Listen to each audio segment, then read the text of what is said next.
আপনি কোত্থেকে আসছেন? নিউজ থেকে। আমরা এবার ইন্টারভিউ কিছু চট ছিল ওয়েল্ডিং এর ফুল কাপড়ে, ওই চট থেকে আগুনের সূত্রপাত হয় আর কি। হঠাৎ দেখতেছি আগুন জ্বলতেছে, এখানে পাটের বস্তা আছে, এগুলোর সাথে পাটের বস্তা আগুন জ্বলতেছে। এখানকার যিনি মহাসচিব রয়েছেন ঢাকা বিল্ডিংয়ের, তিনি কিন্তু আসলে গণমাধ্যমকে এড়িয়ে যাচ্ছেন এবং তিনি কিন্তু আসলে এই গণমাধ্যম কর্মীদের সাথে কিন্তু কথা বলতে চাচ্ছেন না। এবং দর্শক দেখতে পাচ্ছেন ইতিমধ্যে কিন্তু ঢাকা চেম্বার অফ কমার্সের যে বিল্ডিংটি রয়েছে সেই বিল্ডিংয়ে কিন্তু আসলে আগুনের ঘটনাটি ঘটেছে।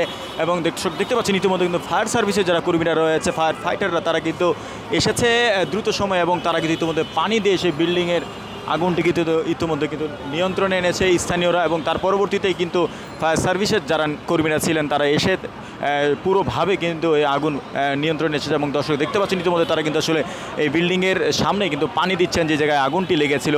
আমরা উপস্থিত হয়ে দেখতে পারি যে এখানে ওয়েল্ডিংয়ের মাধ্যমে আর কি ওনারা হয়তো একটা ইমার্জেন্সি এক্সিট বা কোনো কিছু তৈরি করার জন্য কাজ করতেছিল। সেইখানে আসলে এই কিছু চট ছিল ওয়েল্ডিংয়ের ফুল কাপড়ে, ওই চট থেকে আগুনের সূত্রপাত হয় আর কি। এটা আমরা কিন্তু এই ঢাকা চেম্বার ভবনে আমরা কিন্তু প্রায় সময়ই ফায়ার সেফটির একটি মহড়া করে থাকি।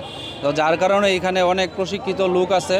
প্রশিক্ষিত লোক থাকার কারণে আগুন লাগার সাথে সাথে ওনারা নিজেরাই হুস পাইপ ব্যবহার করে দ্রুত আগুনটা ওনারা নিজেরাই নির্বাপন করতে পেরেছে।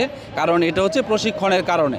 না হয়তো যদি ওনারা প্রশিক্ষিত লোক না থাকতো, হয়তো ওনারা এই আগুনটা নির্বাপন না করতে পারলে, পাশাপাশি মেট্রো রেল ছিল এবং ভবন ছিল, দুর্ঘটনা বড় ধরনের হওয়ার সম্ভাবনা ছিল। তো এখানে আমরা টহলে আসি, হঠাৎ দেখতেছি আগুন জ্বলতেছে, এখানে পাটের বস্তা আছে, এগুলোর সাথে পাটের বস্তা আগুন জ্বলতেছে। তারপরে আমার বসকে খবর দিলাম, উনি কল দিল। এদিকে এরাই মানে যারা কাজ করতেছিল তারাই মূলত পানি মেরে আগুনটা নিভে ফেলছে, নিয়ন্ত্রণে নিয়ে আসছে আর কি।